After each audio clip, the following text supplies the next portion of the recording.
Hey guys and girls, it's Blackjack with 396 Guitars. What are we doing today? We are working on our jazz bass build.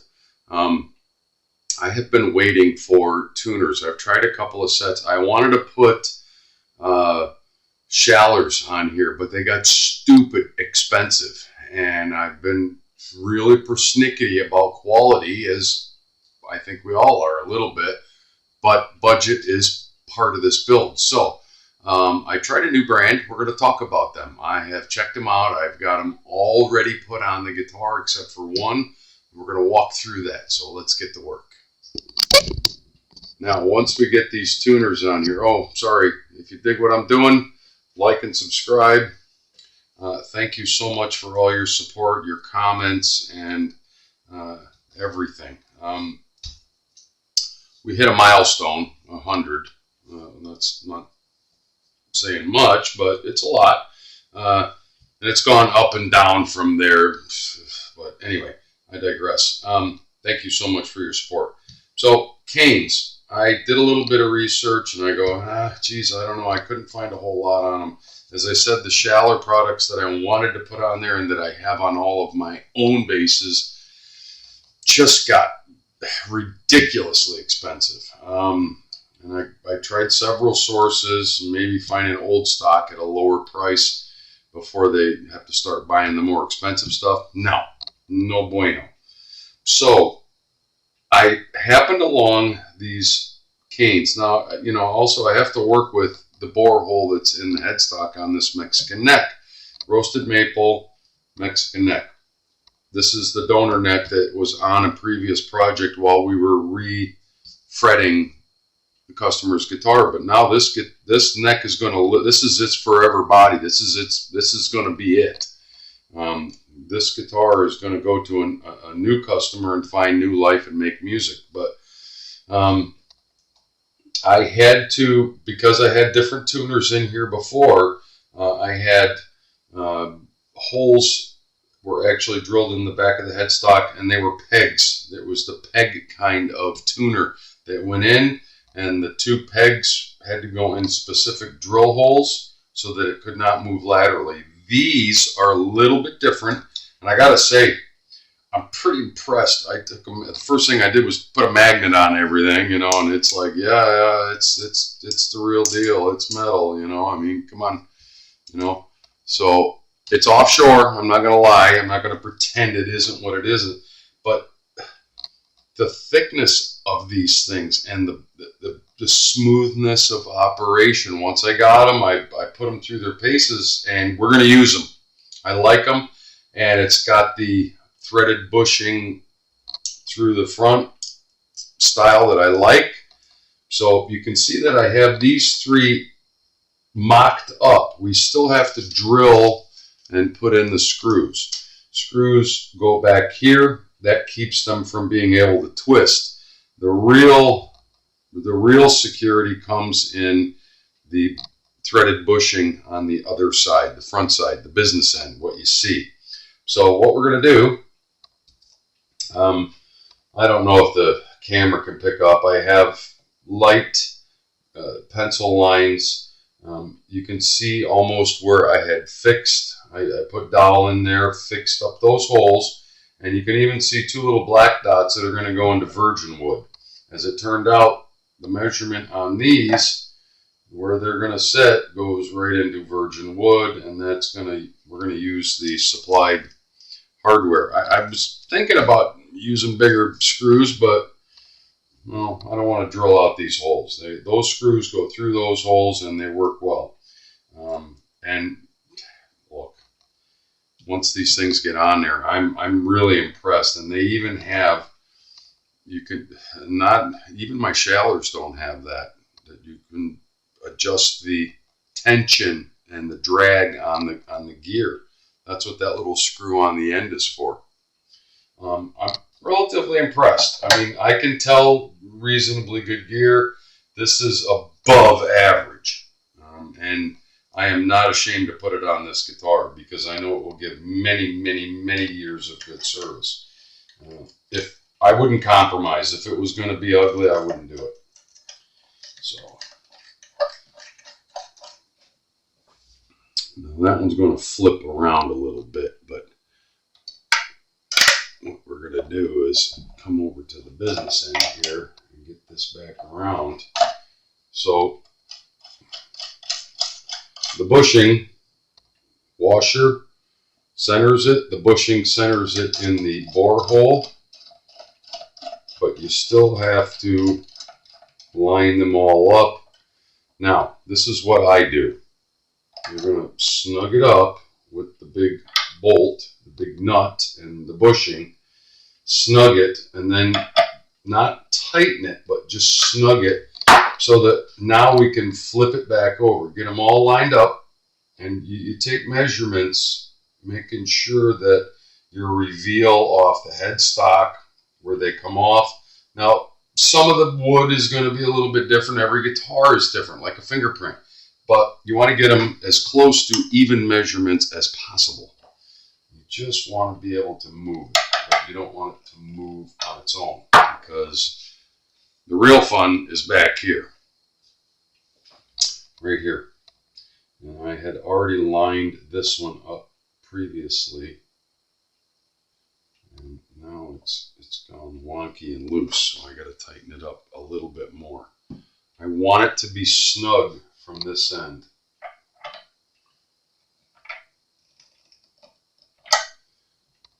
You can see I'm only hand tightening it. There's a lot of different ways to do this. Yeah, that's where I had them lined up. Now, where I took my measurements, just to make sure that we're all evenly spaced and the eye will never catch it. Look, I've gotten brand new Les Pauls, $4,000 guitars come in for work, and you check measurements like this and they're off millimeters, sometimes several millimeters. So, and you can see it on the headstock. If you line all the tuning pegs up, they're not perfect. So my point is, get it as close as you can that the eye will never catch it. And remember, the tuning pegs are never going to be all lined up and perfect like this ever in the real world while you're playing, right? Ever. But if you line them up like this and then take measurements in between each one, just to get an idea that you're not so far off. And Yahtzee. I mean, they're all right there. Another measurement right from the edge of the headstock to the flat part to the center of the hole. That's another measurement I like to take, just to make sure we're consistent. We're not looking for perfection. We're looking for consistency, something within a millimeter. And I had these all lined up already to save video time. And I'm sure the camera can pick up on that. That's pretty straight.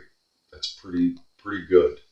And from that side, you know, the business end, you're never going to be able to tell. But back here, and whoever looks at the back side of the headstock anyway, but take time to do it now rather than later.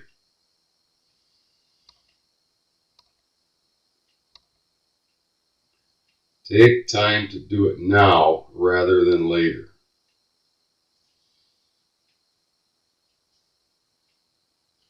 Perfect. Now, what do? This part's easy. You already saw the two black dots there.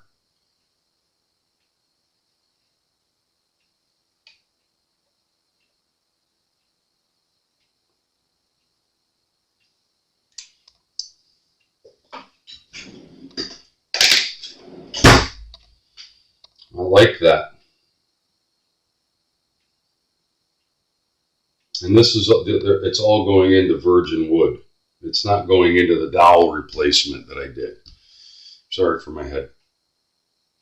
I am going to take them out, make the pilot holes, because I don't want the drill to hit any part of the new tuner.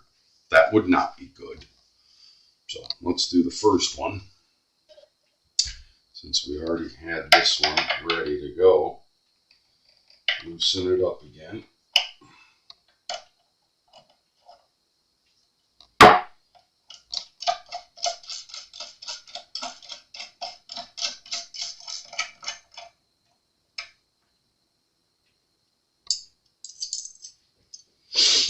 Now, time to drill. It's always fun drilling into virgin. Get your, now my head's going to be in the way. I know I must say that in every video. Get your drill right in the middle of your black mark.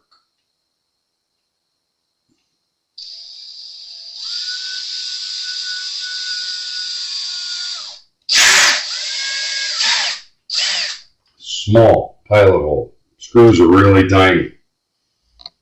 Small pilot hole.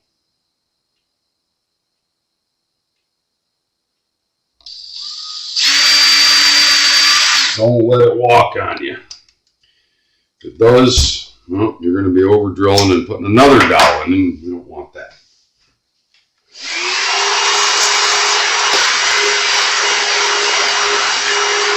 Let's see how the first one worked out.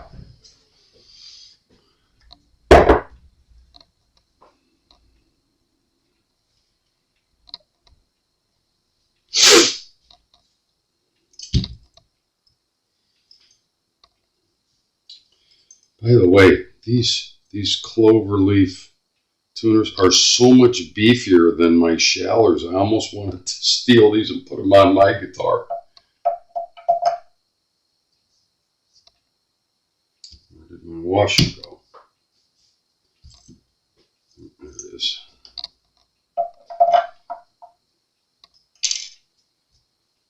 See how it moves around? The nut is what, the bushing nut is what secures it in the hole. And all you're going to do is snug it. You're not tightening it. You're just snugging it up so that you can still move it slightly.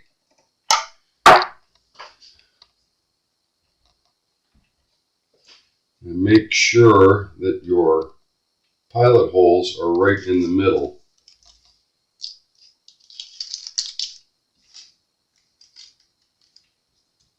And drive it home.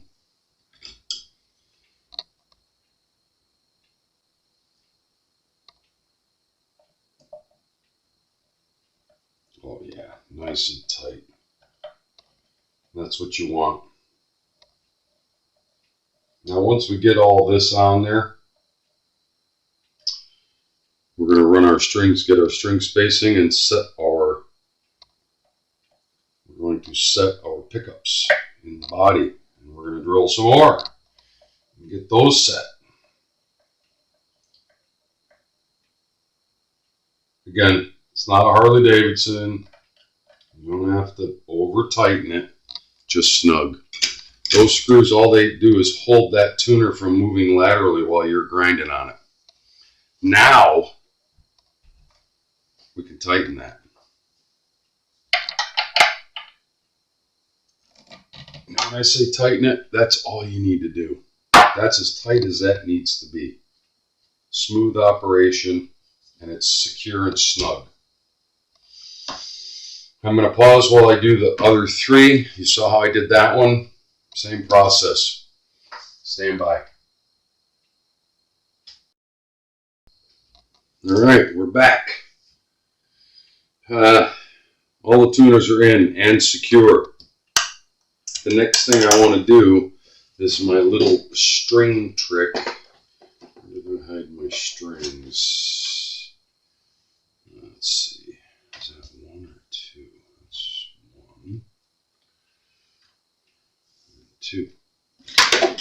Some of you have seen this trick before. Why do I do this?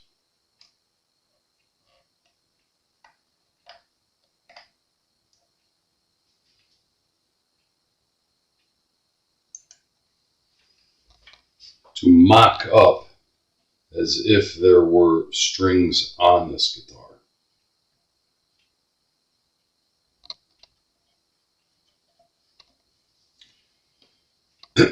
It gives us an idea of where our strings are going to be. Why did you come through there? You shouldn't do that. Stop it. I guess I have to come up with a better system. The knot just doesn't sometimes stay in there.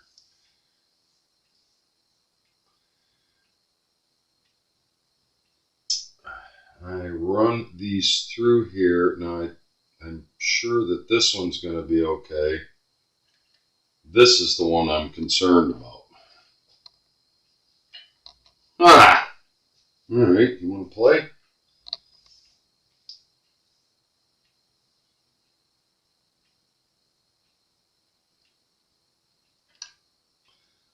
Alright, I'm going to pause while I get these strings attached here.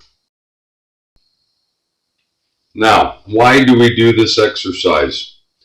Because it's going to give you a really good indication as to where your guitar strings are going to be in relation to not only the fretboard all the way up to the nut, but also where your strings go over your pickups and your pull pieces. You want them on this particular, on a jazz bass, you have 2, 4, 6, 8. You want your string to go right between each pull piece. That's going to give you the best magnetic field pickup, if that makes any sense at all. Now, this one I already mounted the other day. We saw that, because you can't really go anywhere else with it. It's actually routed into the body like that. And with my Fender bridge mounted to the body and our mock-up strings, they're going right down in between those two. Just the E and the G. You don't have to do them all. If this was a 6-string, you would do the same thing, high E and low E. Now, I like the string spacing. I see where it's going. I like it so far. I don't think we're going to have any issues there. As you can see, they're laterally moving down the neck. We're right exactly where they're supposed to be. Yeah, I like it. I like it a lot. That one could come over slightly, or that way, or that way. And that's what I love about these saddles. You can move them in or out. You can move your strings laterally and get perfect string spacing each time you change your strings. But that's the most important thing right there. Making sure your strings are going across your pickups and splitting those two pull pieces as much as possible. Some are closer, some are not as close, but as long as you don't want a string all the way over here. It's going to be missing that magnetic pickup right there. Those pull pieces are for the G string and E, A, D, and so forth. So the next thing, and this is where it gets tricky, we have our other pickup. And to get this one placed is sort of the same process. And I'm going to leave these strings on there if they don't keep coming apart on me. There.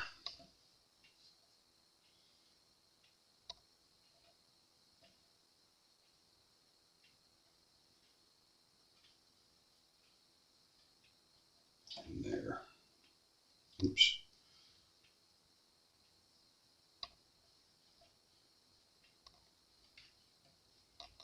Come on, you. You can do it, Luch.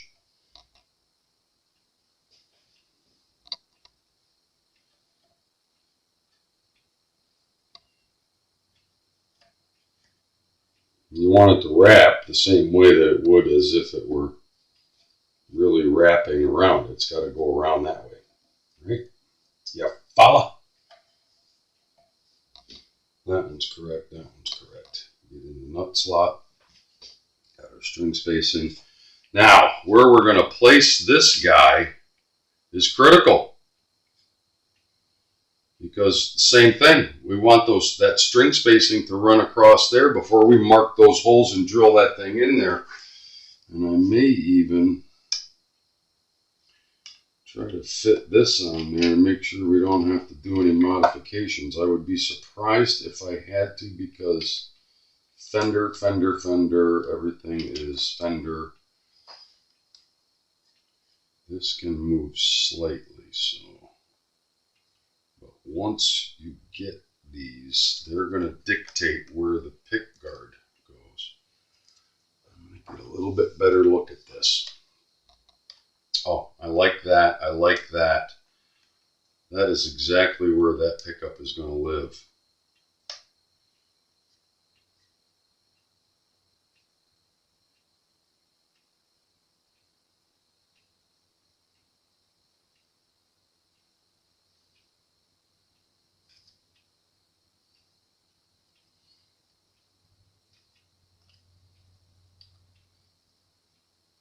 Let's see if it made marks. All I did was push down on the screws. 1, 2, 3, 4. I can live with that. I can live with that. 1, 2, 3, 4. And what we're going to do,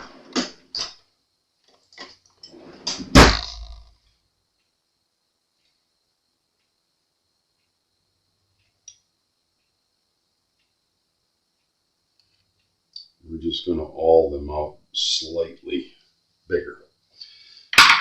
So we don't need these anymore. They've served their purpose. I hope you understand why I do that. It looks kind of corny. It looks kind of oddball. I learned it from a guy that's been building guitars for, well, since before Moses was wearing short pants. And it gives you a good, instead of using a wire, a bass guitar string, and you know how unwieldy they are, this stretches. It's basically cooking string. It's yarn. Use whatever you want. And this stuff works pretty good. I'm going to pause. I'm going to get this stuff off of here. We're going to get that pickup set, and we'll be right back. So what could go wrong? Let's drill into a brand new guitar again.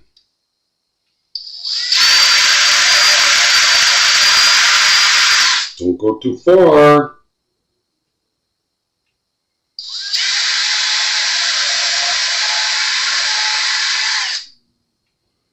Don't go too far. Headphones.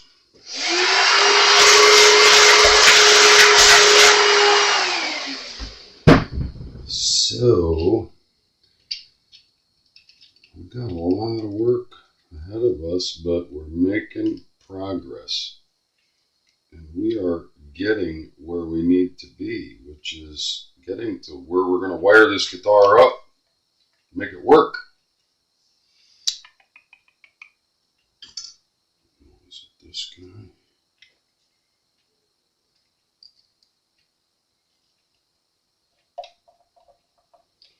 Careful you're not screwing into virgin wood. Try to make sure you get into your pilot hole.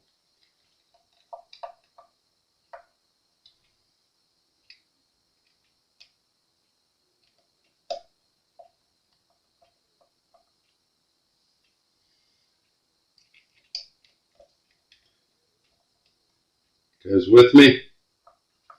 This is some Zen shit, man, when you're drilling into a brand new guitar body. Making all kinds of holes. Oh, wait, the fun still has to come. We got to put the control plate, drill all those holes. You see all those holes in that thing? Yeah. If you haven't done it before, it's a laugh riot.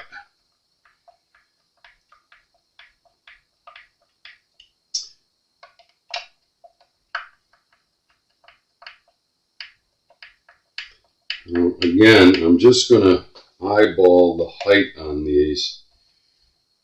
Probably going way too low, but you never know.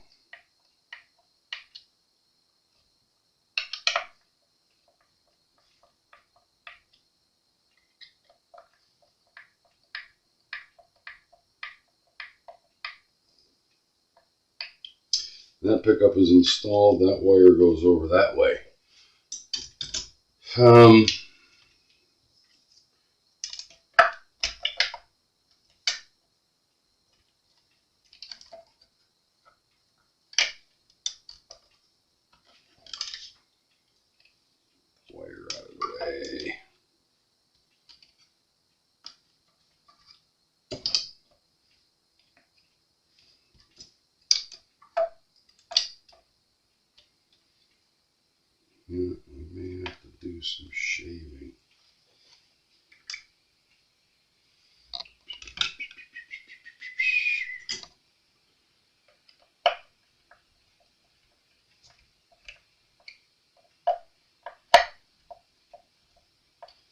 We're going way too far down.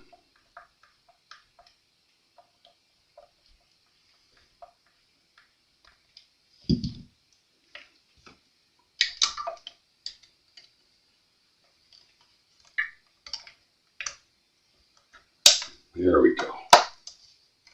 Yahtzee. Oh yeah, I think I was way too far down. Wow, that actually looks pretty good. I like the way it goes around the horn. It's fitting snugly against the neck. It's definitely snug on the pickup. I think the pickup is way too low.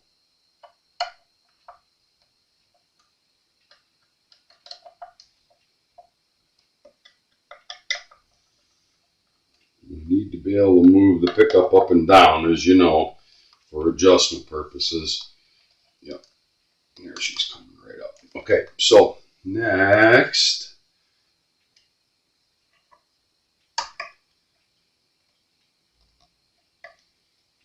oh, that's going to look pretty on there. That is going to look pretty. A little bit of pushing, a little bit of massaging.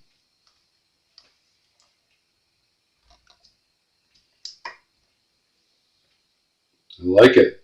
I like it a lot.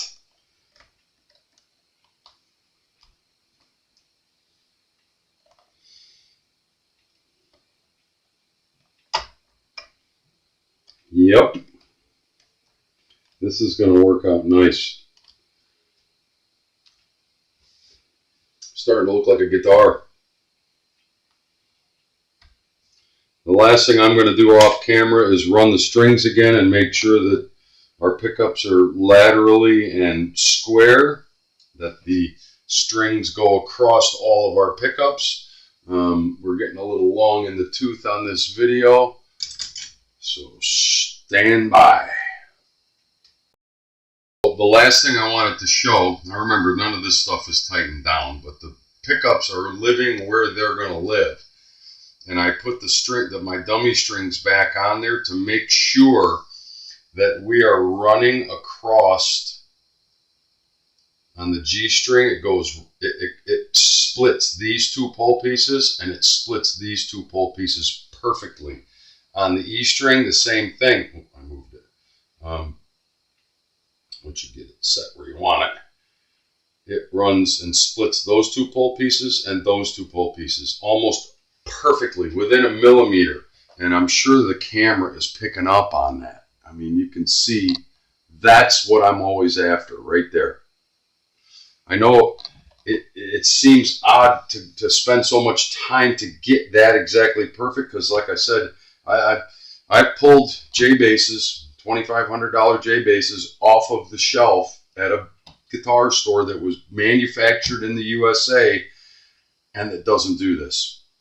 They're not exact, and I can't understand that. If I can take the time to do it, why wouldn't the factory do that? We're going to call that one done. We got a lot of work done. We got the machine heads in, the tuning pegs. We put this on the other day, but we got our second pickup installed. The next video is going to show us getting all this stuff set where it needs to be, marking all of our holes, pilot drilling, putting the screws in, and then guess what? All we got to do is solder a couple of wires inside the control cavity and string it up, do a setup, and this guitar is going to be ready to play. It's Blackjack with 396 Guitars. This one's 3/4 of the way there to making music. We'll talk soon.